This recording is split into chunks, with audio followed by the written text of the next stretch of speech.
We know that there is low transmission, which you've acknowledged, and we know that there is a marginal benefit.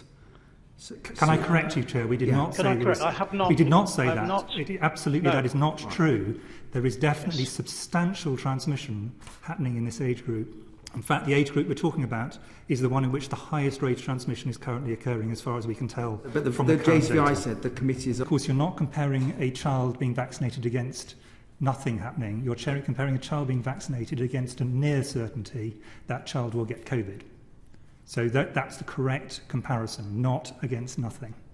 And under that environment, actually, our estimate is probably you would have fewer days lost as a result of being vaccinated compared to allowing people to be infected, because some children will have significant symptoms, and we would expect a child who was actually infected not to be at school. So in that sense, that comparison goes in favour of the vaccine, and we then looked very specifically at the broader question about what would happen in terms of disruption.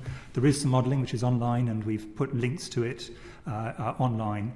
At the very lowest level, and this is assuming really, in my view, quite optimistic numbers, there was an assumption that that vaccination would probably reduce by about 110,000 days. We're going to come on to that. But much higher numbers were we to have significant surges subsequently. But what I'm asking is, what are the modelling on the days potentially lost for, as the JCVI says, short-term disruption, but also if there are side effects. So you must have done that modelling alongside the modelling which you've just pointed out. I'll ask Dr. Professor Van Tam to come back on this, but our view is firmly that people who have an infection are likely to be off school for longer than people who have a vaccination on average. Right. And therefore, since virtually any child unvaccinated is likely to get an infection at some point between 12 and 15, that is the correct comparison, not against nothing.